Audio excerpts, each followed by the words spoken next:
Bismillahirrahmanirrahim. Assalamualaikum warahmatullahi wabarakatuh. Innal hamdalillah nahmaduhu wa nasta'inuhu wa nastaghfiruh wa na'udzu billahi min shururi anfusina wa min sayyiati a'malina. May yahdihillahu fala mudilla lahu wa may yudlilhu fala hadiya lahu. Ashhadu an la ilaha illallah wahdahu la syarika lah wa ashhadu anna Muhammadan abduhu wa rasuluh, amma ba'd. Ikhwatal iman, azani Allah wa iyyakum.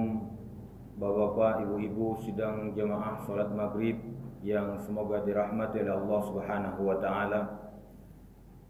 Kembali kita bersyukur kepada Allah Subhanahu wa taala atas segala kenikmatan yang Allah Subhanahu wa taala masih berikan kepada kita sampai dengan saat sekarang ini, sehingga dengan kenikmatan yang Allah Subhanahu wa taala berikan kepada kita semakin meningkatkan keimanan dan ketakwaan kita kepada Allah Subhanahu wa taala, dan juga mengistiqomahkan kita di jalannya untuk tetap terus menuntut ilmu agama Allah Subhanahu wa taala hingga akhir daripada kehidupan kita.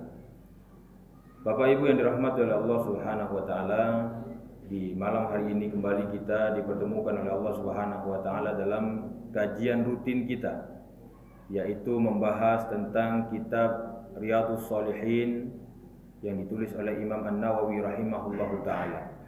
Dan kita masih di bab yang ke-10, yaitu dalam pembahasan al-mubadarati ilal khairat, yaitu bersegera dalam hal kebaikan. Karena kita ketahui bersama bahwasannya agama Islam ini adalah agama yang terbaik. Mengapa kita katakan demikian? Karena Allah Subhanahu wa taala sebutkan innad dina indallahi Islam. Sesungguhnya agama yang berada di sisi Allah itu adalah agama Islam. Maka sudah sepatutnya seorang muslim, yaitu orang yang beragama Islam, menjadikan dirinya adalah orang yang terbaik dan bersegera dalam hal kebaikan. Maka sangat aneh apabila ada orang muslim yang dia memeluk agama Islam namun dia masih melakukan hal-hal yang buruk atau masih bersegera dalam melakukan hal-hal yang buruk. Maka sudah sepatutnya bagi orang muslim itu untuk berperilaku baik. Kenapa? Karena dia berada dalam agama yang baik. Namun kita banyak melihat sebagian manusia, khususnya dari kaum muslimin, yang mereka begitu menggebu-gebu dalam menggapai cita-cita dunia. Mereka sibuk dalam pekerjaan dunianya sehingga lupa dalam hal akhiratnya. Padahal dunia itu nantinya akan mereka tinggalkan, dan akhiratlah yang akan kekal bagi mereka. Kan sering kita lihat kalau sudah pagi itu orang-orang pedagang di pasar itu mereka lebih berpagi-pagi untuk mendatangi pasar. Ya, bahkan juga pembeli pun ada juga di situ. Dan kalau kita lihat mereka datang itu sebelum waktu subuh itu dimulai. Lalu ketika waktu subuh datang, mereka juga tetap sibuk dalam pekerjaannya. Yang bekerja, yang berdagang tetap berjualan, yang membeli juga demikian. Sehingga apa? Mengabaikan azan subuh, mengabaikan ibadah salat subuh tersebut. Padahal di situ ada kebaikan. Di mana Nabi SAW sebutkan raka'ataini minal fajar khairu minad dunya wa ma fiha. Raka'atain fajri khairun minad dunya wa ma fiha. 2 rakaat fajar itu lebih baik daripada dunia dan seisinya. Harusnya sebagai seorang muslim itu dia lebih mendahulukan untuk mengejar kebaikan itu. Ya, dia dapat kebaikan dunia dan juga seisinya. Sedangkan dia mengejar dagangannya itu hanya dapat sebagian saja. Ya, kalau dia tinggalkan sebentar dagangannya lalu dia kejar salat 2 rakaat itu, maka dia lebih mendapatkan kebaikan dunia dan juga seisinya. Itu baru sholat sunnahnya. Bagaimana dengan yang wajibnya? Yang itu merupakan kewajiban yang sudah diberikan kepada dia. Tentunya seorang muslim itu lebih mendahulukan dirinya untuk mengejar kebaikan. Agar apa? Agar dia mendapatkan kebaikan baik di dunia maupun di akhirat. Begitu juga kita lihat ada seorang muslim itu ketika dia menghadiri sholat Jumat. Di situ Nabi SAW sudah mengingatkan kepada kita bahwasanya barang siapa yang dia bersegera untuk mendatangi sholat Jumat, ya, sebelum khatib naik mimbar, itu akan mendapatkan kebaikan, akan mendapatkan keutamaan-keutamaan. Namun sering kita melihat juga banyak dari kaum muslimin itu mereka telat dalam menghadiri sholat Jumat. Padahal Nabi SAW sudah memotivasi kita. Barang siapa yang menghadiri sholat Jumat itu di awal waktu, maka seakan-akan dia berkurban seperti seekor unta. Ya, kalau kita lihat sekarang ini kan jarang, tidak ada pun orang yang berkurban seekor unta tersebut. Ya, tapi dengan kita hadir di sholat Jumat itu di awal waktu, maka kita seperti orang yang berkurban seekor unta. Kemudian yang datang selanjutnya, maka seperti orang yang berkurban seekor sapi. Ya. Kalau sekarang ini kita berkurban seekor sapi itu harus berkumpul 7 keluarga. Tapi dengan kita hadir sholat Jumat itu di awal waktu, maka kita seakan-akan berkurban dengan seekor sapi. Juga seterusnya berkurban seekor kambing, dan seterusnya berkurban seekor ayam, dan seterusnya seperti sebutir telur, ya, bersedekah sebutir telur. Nah, ketika sudah imam naik mimbar, ya, khatib naik mimbar, maka ditutuplah catatan tersebut sehingga tidak lagi dia mendapatkan kebaikan atau mendapatkan keutamaan. Maka dari itu seorang muslim itu dia harus memperhatikan, oh ini ada celah, ada kesempatan untuk melakukan kebaikan, maka dia bersegera untuk melakukan kebaikan tersebut. Karena Nabi SAW bersabda dalam hadis riwayat Muslim, ihris ala ma yanfa'u. Bersemangatlah kalian dalam menggapai hal-hal yang bermanfaat. Ya, artinya bermanfaat untuk diri kita sendiri. Maka jangan pernah kita mengatakan saufan nanti. Nah, seorang muslim itu dilarang dia untuk menunda-nunda kebaikan.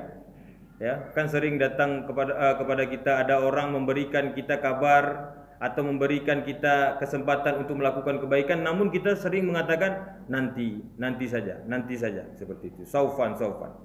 Misalkan datang orang ngajak kita, ayo mari Pak sama-sama kita hadiri kajian. Oh nanti saja saya sedang sibuk. Padahal kalau kita lihat kesibukannya nggak sibuk-sibuk kali. Dia baca koran, dia duduk di warung, atau dia sibuk main HP. Padahal kalau dia hadir saja, ya, hadir ke majelis ilmu, itu dia sudah mendapatkan kebaikan yang sangat luar biasa. Disebutkan oleh Nabi SAW, majtama'a qaumun fi baitin min buyutillah yatluna kitaballah wa yatadarasunahu fima bainahum illa nazalat alaihim sakinah wa ghasyiyahumur rahmah wa haffathumul malaika wa dzakarahumullahu fima indah. Ya, tidaklah berkumpul suatu kaum di rumah Allah yang dia mempelajari Al-Qur'an, ya, membaca Al-Qur'an dan mempelajarinya satu sama lainnya, illa nazalat alaihim sakinah, kecuali Allah Subhanahu wa taala menurunkan bagi mereka itu sakinah, yaitu ketenangan. Ya, sudahlah di luar galau, banyak masalah, maka dengan hadir di majelis ilmu maka Allah turunkan ketenangan bagi dia. Ya, ketenangan hati, ketenangan jiwa, sehingga apa? Mudah bagi dia untuk merasakan kebahagiaan, ketenangan itu. Ya. Kemudian wa ghasyiyahumur rahmah, Allah naungi mereka dengan rahmat Allah Subhanahu wa taala. Tidak ada rahmat yang terbaik melainkan rahmat dari Allah Subhanahu wa taala. Wa haffathumul malaikah, dijaga oleh para malaikatnya Allah Subhanahu wa taala. Wa dzakarahumullahu fima indah, dan Allah sebut-sebut nama kita di hadapan para malaikat yang ada di sisi Allah Subhanahu wa taala dengan menghadiri majelis ilmu saja. Ya. Maka dari itu tidak ada kata-kata saufan, nanti saja tidak. Ya. Ketika ada kabar gembira, ada kebaikan di sana, maka bersegera kita tinggalkan perkara dunia, maka kita menuju kepada perkara akhirat. Dan begitu banyak lagi contoh-contoh lainnya, ya, kebaikan-kebaikan lainnya yang nanti akan kita temukan juga di dalam hadis-hadis yang disampaikan. Kemudian Allah Subhanahu wa taala berfirman, dan firman ini juga sudah kita sampaikan juga di pertemuan yang lalu, walikulli wijhatun huwa muwalliha, ya. Walikulli wijhatun huwa muwalliha fastabiqul khairat. Dan bagi tiap-tiap umat itu ada kiblatnya. Ya, ada kiblat tempat mereka menghadap kepada kiblat tersebut. Maka fastabiqul khairat, berlomba-lombalah kalian dalam kebaikan di dalamnya. Ya, berlomba-lomba dalam artian berlomba-lomba untuk beribadah kepada Allah Subhanahu wa taala, mencari kasih sayang Allah, mencari pahala dari Allah Subhanahu wa taala. Syekh Abdurrahman bin Nasir As-Sa'di rahimahullah taala menjelaskan bahwasanya perintah berlomba dalam kebaikan berada di atas level melakukan kebaikan tersebut. Mengapa demikian? Karena dia mencakup mengerjakan, menyempurnakan, berusaha mengerjakan kebaikan sebaik mungkin, ya, dan juga bersegera terhadap sebuah kebaikan tersebut. Maka dari itu barang siapa yang ketika di dunia ia gemar berlomba dalam melakukan kebaikan, maka kelak di akhirat ia akan mendapatkan kesempatan menjadi orang yang pertama untuk masuk ke dalam surganya Allah Subhanahu wa taala. Bukankah kita semua ini berniat, ya, atau kita semua berkeinginan untuk masuk ke dalam surganya Allah Subhanahu wa taala? Apakah kita ingin surga itu dimasuki oleh orang-orang dulu, kemudian baru kita yang terakhir? Pastinya tidak demikian.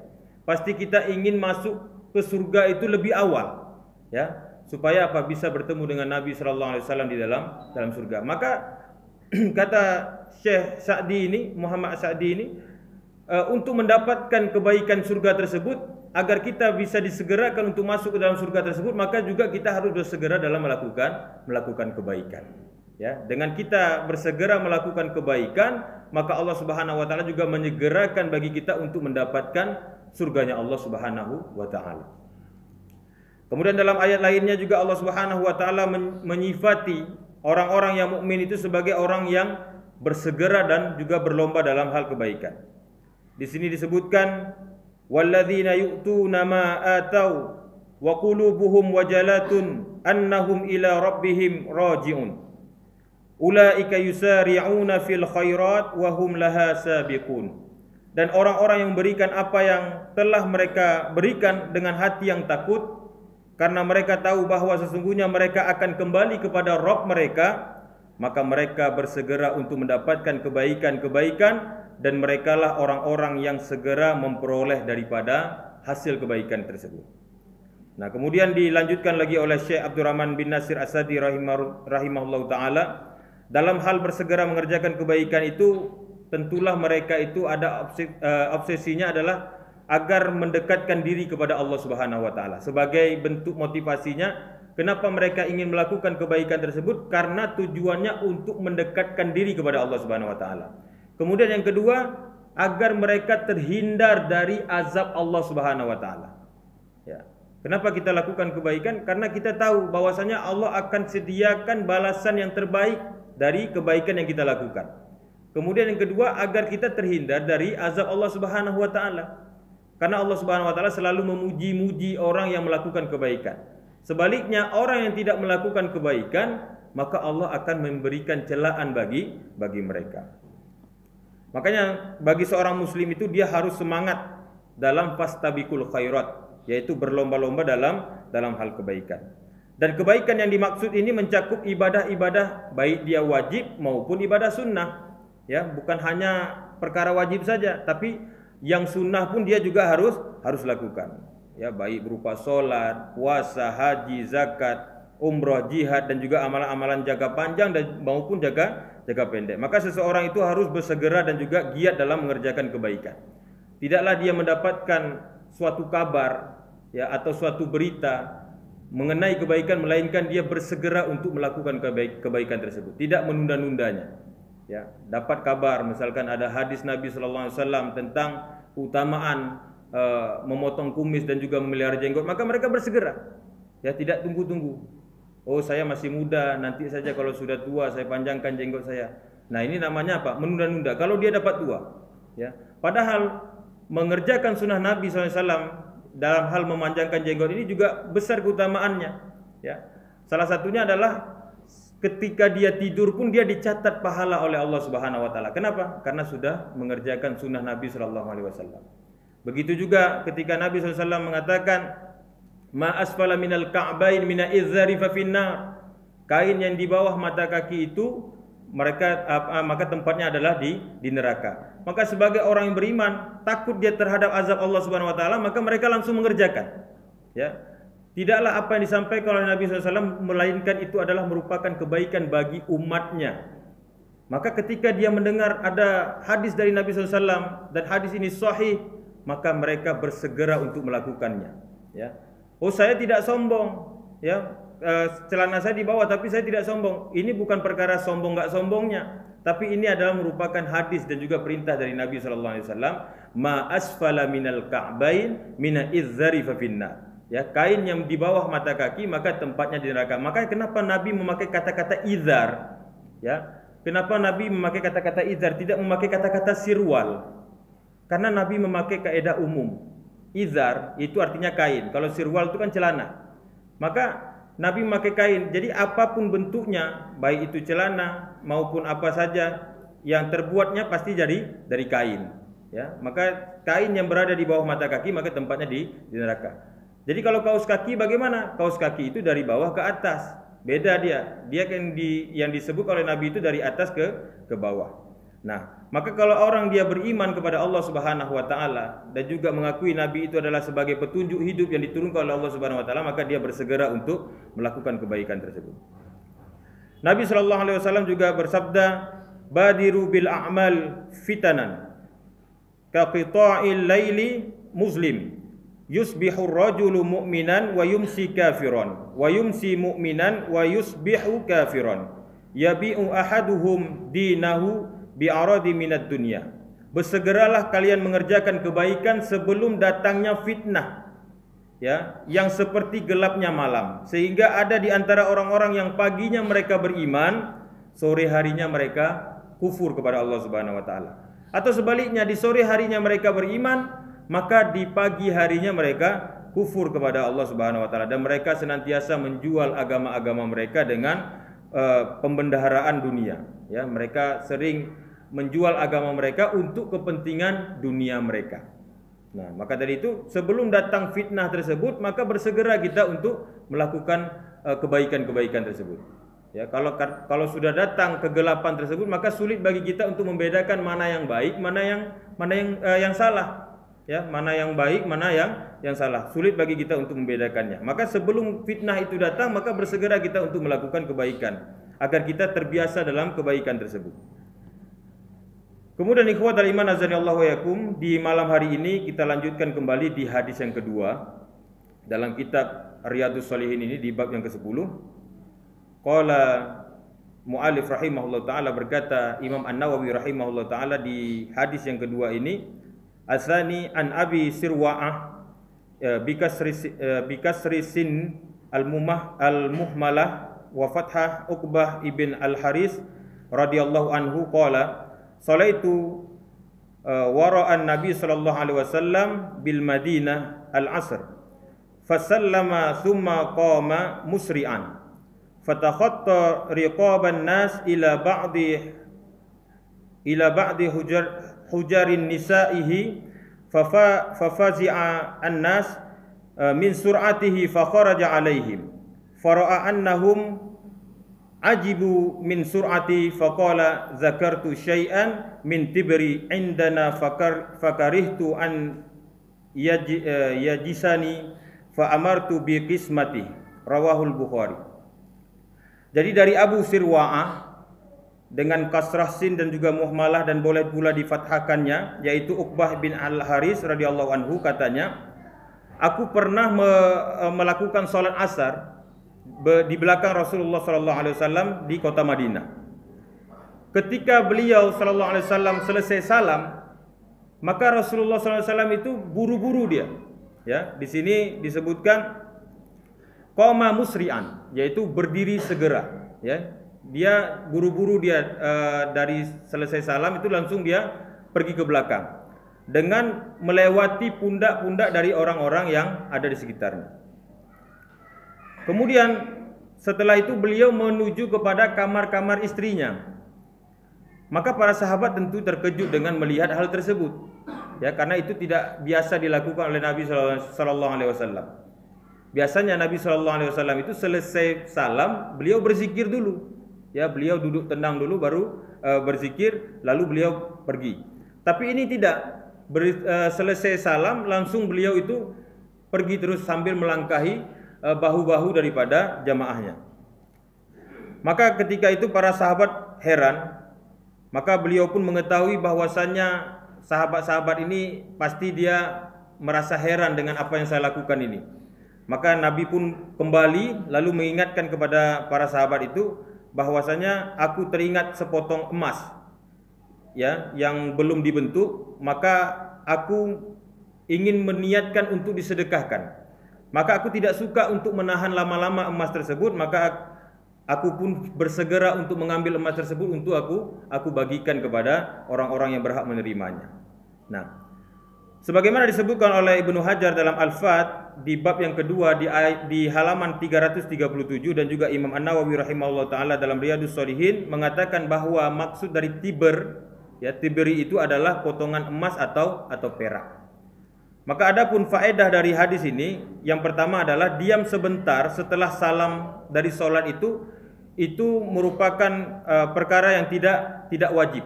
Ya, artinya boleh dilakukan, boleh juga tidak. Sebagaimana dicontohkan oleh Nabi SAW di atas, beliau tidak berzikir setelah sholat ketika itu. Akan tetapi kalau ada hajatnya, ya, kalau ada hajat. Namun kita juga diperintahkan untuk ketika selesai salam maka untuk duduk sejenak. Karena disebutkan dalam sebuah hadis, barang siapa yang selesai salam lalu dia duduk di tempatnya, ya, sambil dia mengucapkan la ilaha illallah wahdahu la syarikalah lahul mulku wa lahul hamdu wa huwa ala kulli syai'in qadir sebanyak 10 kali, belum bergeser dari tempat dia duduk, maka para malaikat itu mendoakan ampunan untuk orang tersebut. Ya. Akan tetapi yang dilakukan oleh Nabi sallallahu alaihi wasallam ini karena ada hajat. Ya, karena beliau teringat ada emas yang beliau ingin sampaikan, ingin beliau bagikan kepada fakir miskin, maka beliau bersegera. Makanya di sini para ulama menyebutkan bahwasanya duduk sebentar itu tidak menjadi perkara yang wajib. Ya, kalau dia perkara yang wajib, maka kalau orang bersegera pergi selesai salam, maka dia akan jatuh kepada apa? Dosa. Ya. Misalkan orang habis salam lalu ada hajat yang ingin dia tunaikan, misalkan ingin buang air besar atau ingin buang air kecil, maka dibolehkan karena dia tidak sampai kepada perkara yang wajib, ya. Akan tetapi kalau dia bisa duduk sejenak sambil berzikir, maka itu jauh lebih baik bagi dia. Kemudian yang kedua, melangkahi para jamaah lainnya ketika ada hajat keperluan itu masih diperbolehkan, ya. Misalkan ini padat tempat duduknya, maka dia boleh untuk melangkahi, ya, tidak jatuh kepada perkara dosa.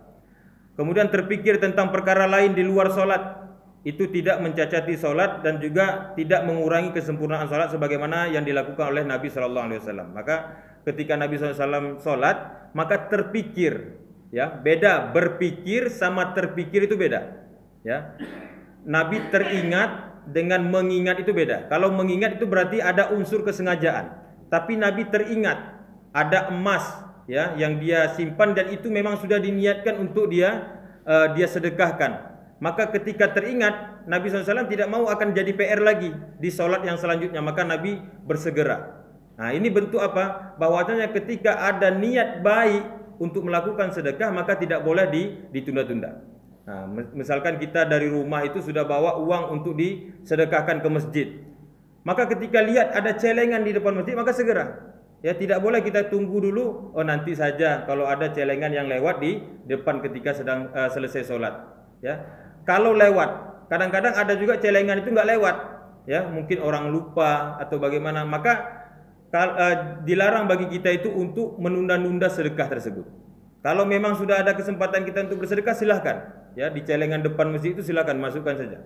Nah, karena kenapa? Kalau nanti kita menunda-nunda, tiba-tiba tidak lewat celengan itu bisa jadi lupa dan uang itu bisa kembali lagi ke rumah, ya, atau bisa terbeli dengan hal-hal lain sehingga apa? Tidak jadi kita untuk bersedekah. Maka Nabi SAW tidak mau menjadi fitnah di sholat berikutnya, ya, tidak mau menjadi PR di sholat yang berikutnya, maka Nabi SAW bersegera untuk mengambil emas tersebut untuk dibagikan.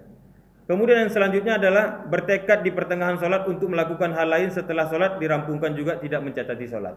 Ya, ketika Nabi SAW terpikir ada emas yang ingin dia sumbangkan atau dia sedekahkan, maka Nabi langsung bertekad, oh selesai sholat ini langsung saya akan sedekahkan. Maka itu tidak mencacati sholat. Ya, karena kenapa? Nabi bertekad itu agar apa? Agar dia tidak lupa dalam melakukan kebaikan tersebut.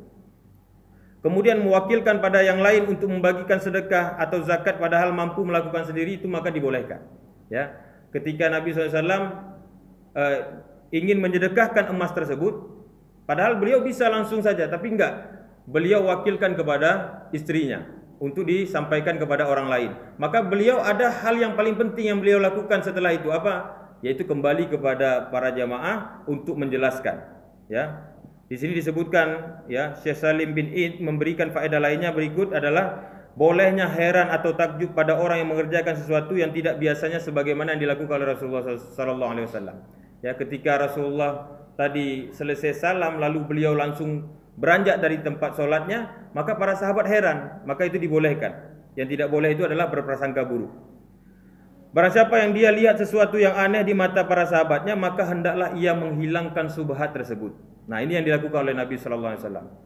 Ketika Nabi melakukan hal tersebut, para sahabat terheran, dan Nabi tahu bahwasanya ini akan menjadi suatu subhat nantinya para sahabat. Ya, kok Nabi selesai sholat kok langsung pergi? Seperti itu, kok nggak duduk dulu.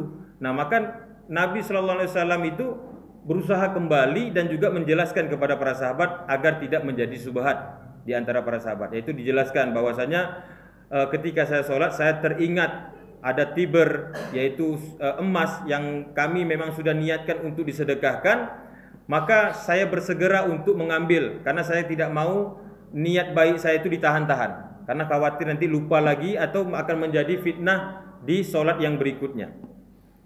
Kemudian bersegera melakukan amalan kebajikan sebagaimana contohkan oleh Rasulullah SAW, tidak mau menunda-nunda pembagian sedekah. Itu sudah kita jelaskan tadi. Kemudian disunahkan untuk berlepas diri dari hal-hal yang mengganggu pikiran yang bisa memalingkan diri dari dekatnya kita kepada Allah Subhanahu wa taala.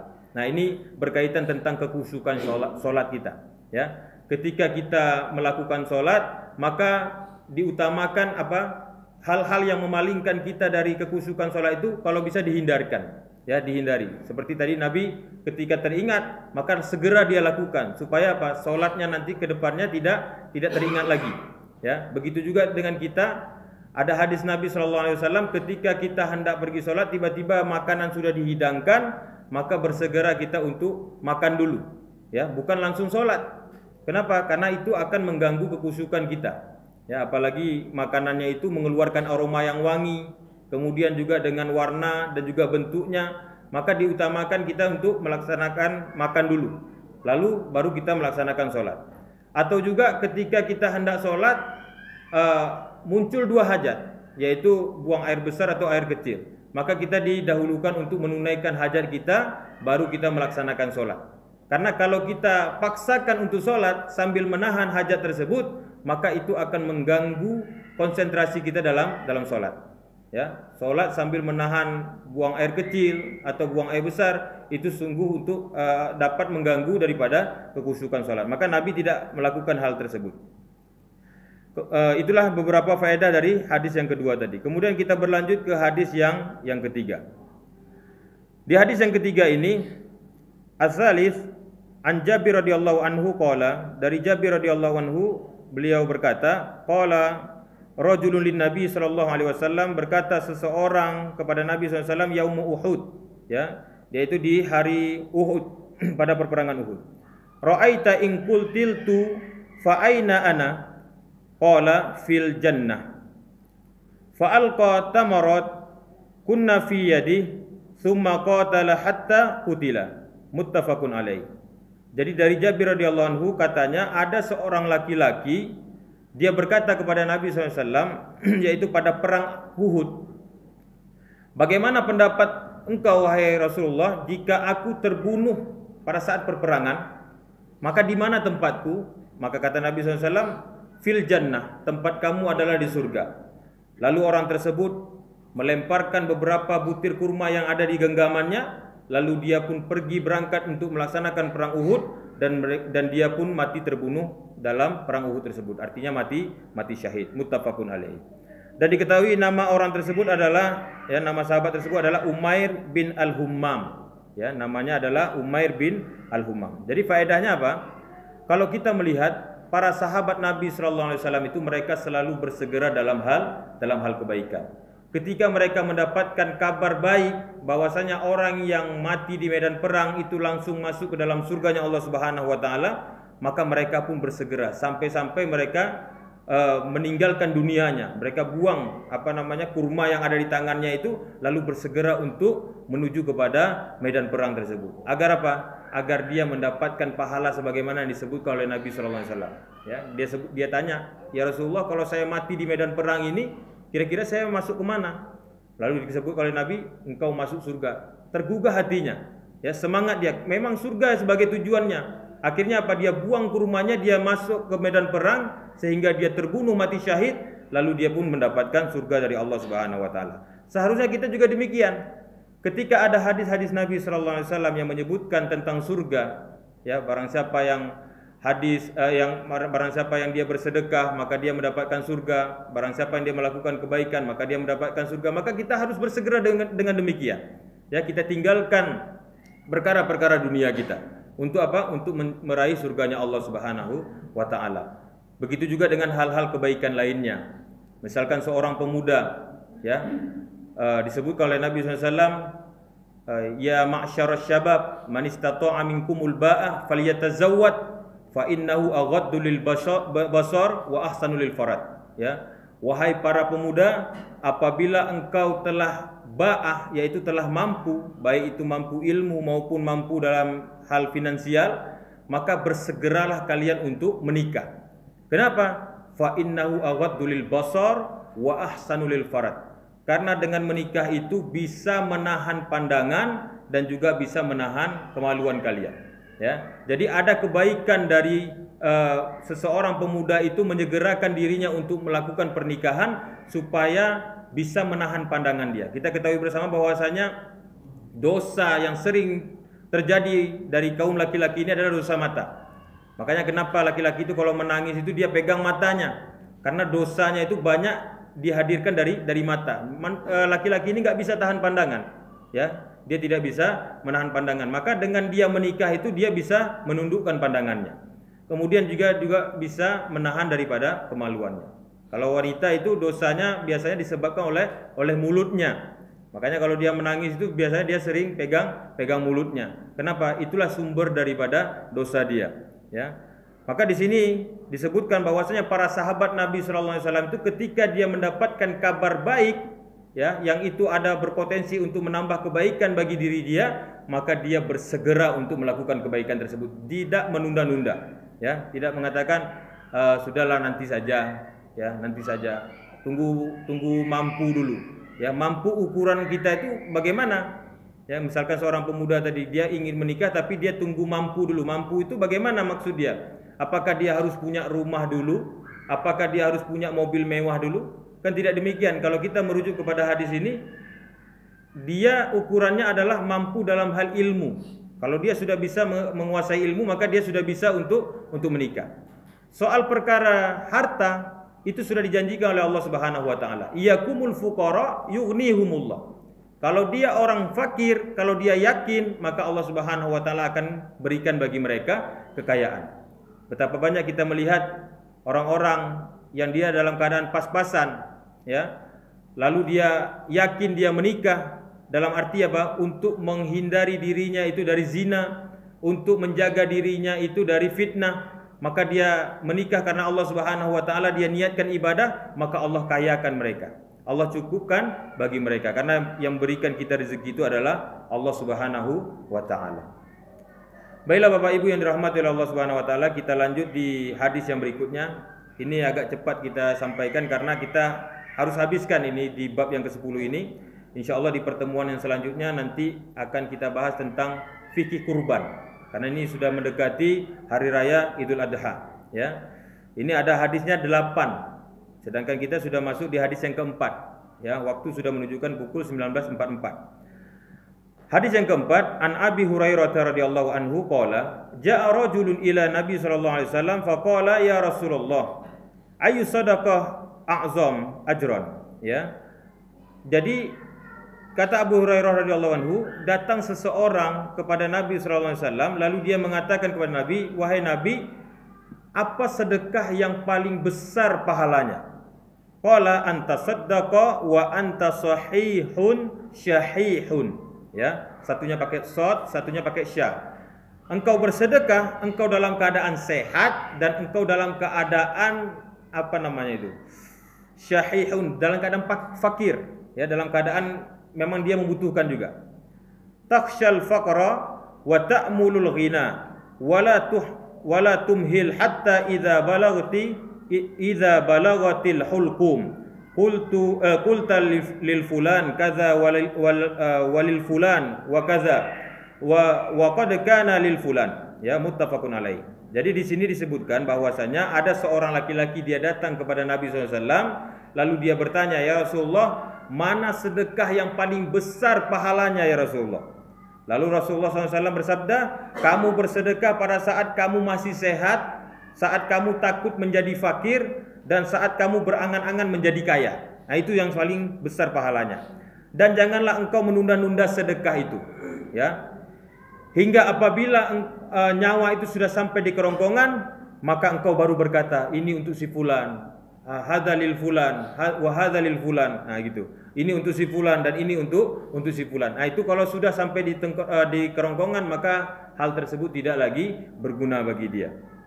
Maka dari itu, hendaklah setiap ada kebaikan maka dia bersegera untuk melakukan kebaikan. Contohnya adalah, salah satunya adalah bersedekah ini.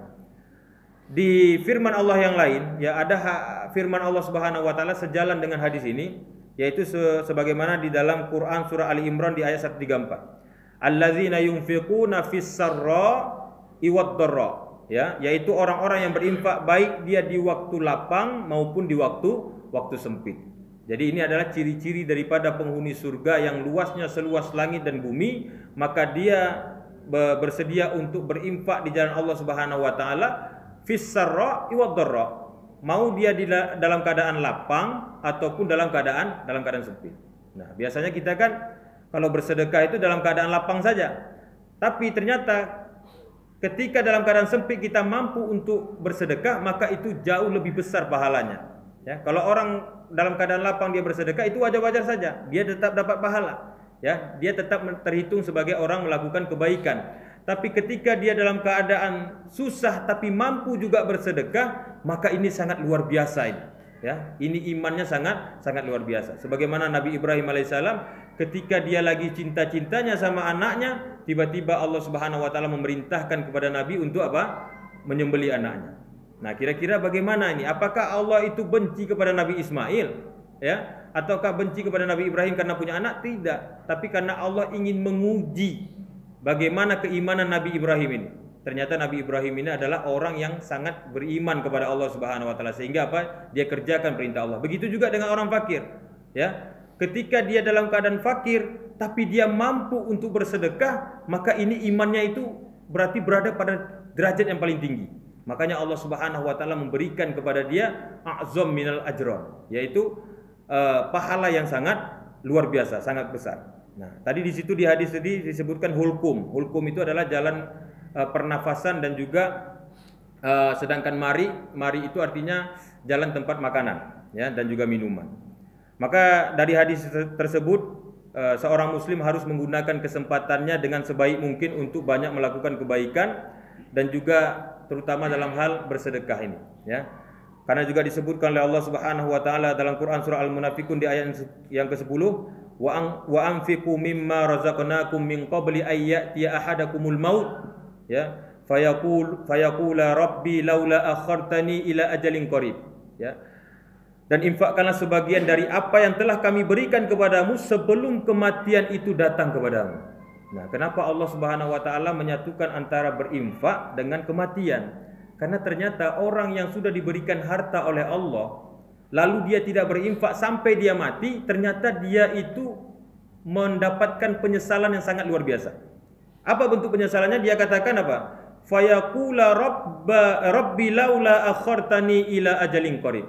Ya Rabbku, seandainya engkau tahan nih kematianku sejenak, ya, engkau tahan kematianku sejenak, fa asaddaqa wa akum minas solihin, maka aku akan bersedekah dan aku akan menjadi sebagian daripada orang-orang yang soleh.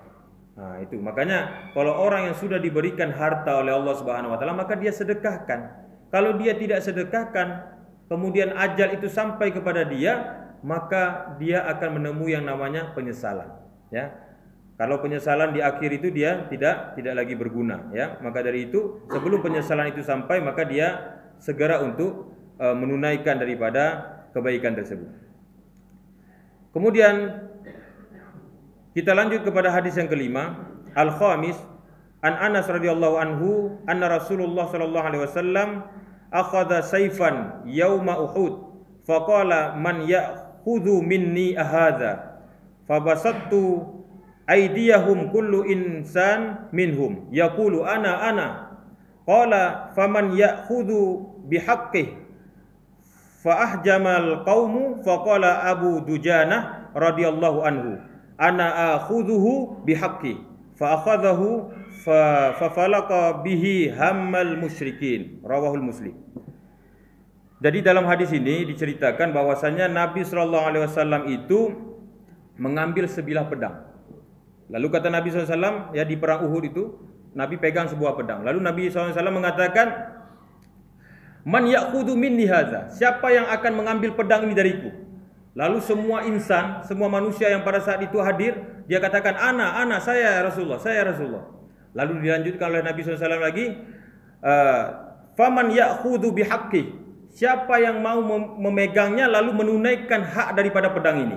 Artinya siapa yang mau pegang pedang ini lalu membunuh daripada kaum musyrikin tersebut. Lalu semua terdiam.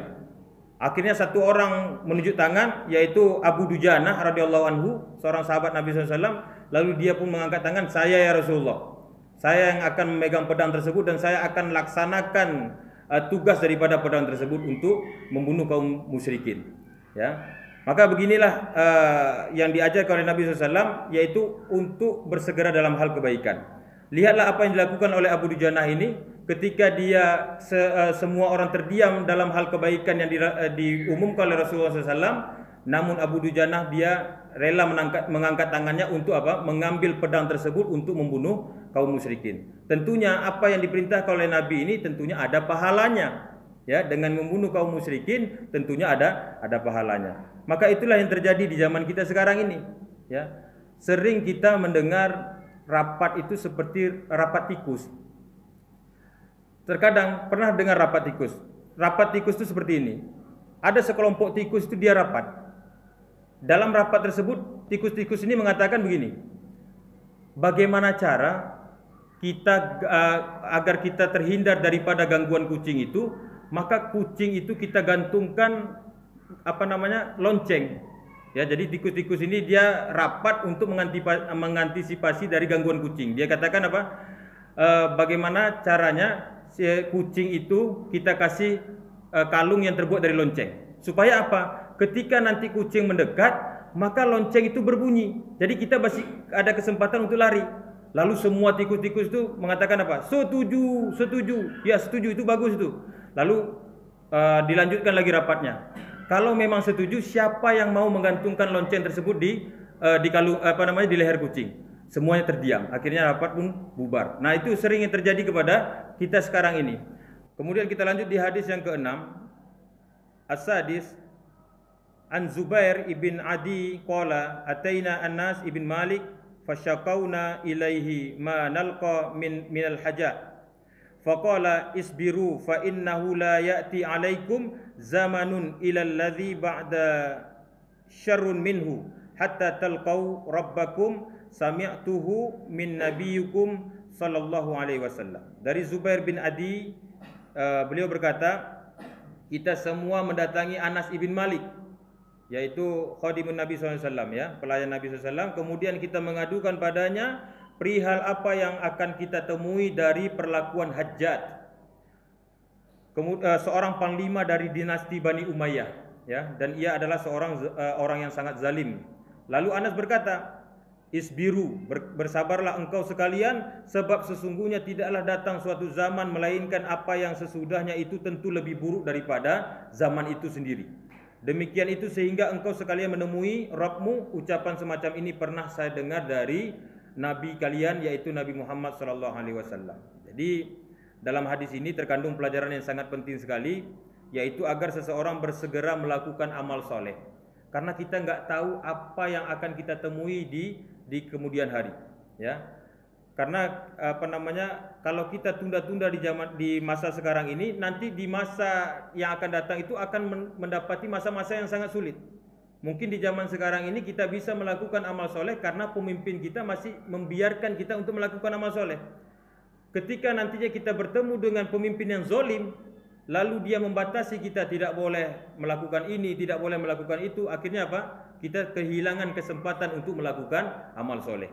Nah, maka dari itu, ketika kita berada dalam keadaan aman, ya, pemimpinnya masih Islam, pemimpinnya masih membolehkan kita untuk melakukan kebaikan, maka segera kita untuk melakukan kebaikan. Sebelum datang suatu masa, ya, yang masa tersebut nanti akan diambil alih oleh pemimpin yang zalim, sehingga mereka itu membatasi kita dari melakukan kebaikan-kebaikan tersebut. Ya, tidak boleh lagi berjenggot, tidak boleh celana cingkrang, tidak boleh lagi melakukan pengajian, tidak boleh lagi melakukan kebaikan. Akhirnya apa? Hilang bagi kita kesempatan untuk melakukan kebaikan tersebut. Nah, maka hadis ini mengingatkan kepada kita agar kita terus melakukan kebaikan di masa-masa yang aman ini sebelum datangnya masa sulit. Karena di sini disebutkan, ya zamanu bakaitu minhu falamma sarrat fihi ghairihi bakaitu alaih. Telah lewat suatu zaman yang aku menangis dibuatnya, kalau lewat masa itu justru aku yang menangisi masa-masa tersebut. Ya. Kemudian kita masuk ke hadis yang ke-7. An Abi Hurairah radhiyallahu anhu anna Rasulullah sallallahu alaihi wasallam qala badiru bil a'mal sab'ah hal tantaziruna illa faqra munsiyan au ghinaan mutaghiyan au maradan mufsidan au haraman mufannidan au mautan mujhizan au dajjal fasyarun ghaibi yuntazaru au sa'ah fasa'atu adha wa amar. Rawahul Tirmizi wa qala hadisul hasan. Jadi dari Abu Hurairah radhiyallahu anhu bahwasannya Rasulullah SAW bersabda, bersegeralah engkau sekalian melakukan amalan-amalan yang baik sebelum datangnya 7 macam perkara ini.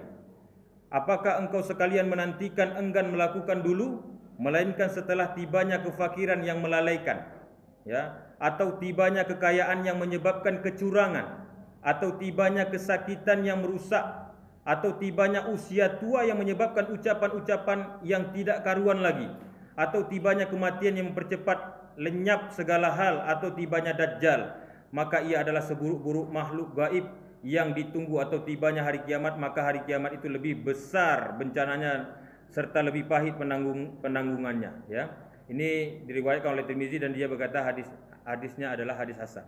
Nah, ini hampir serupa juga dengan hadis yang sebelumnya, yaitu mengingatkan kepada kita agar kita bersegera dalam melakukan kebaikan sebelum datangnya perkara-perkara tadi itu. Ya, selagi kita kaya, bersedekah terus sebelum datang kefakiran yang membuat kita menjadi apa? Semakin mengeluh gitu. Seakan-akan apa? Aduh, seandainya saya kaya dulu, saya bersedekah. Nah, seperti itu. Datang penyesalan.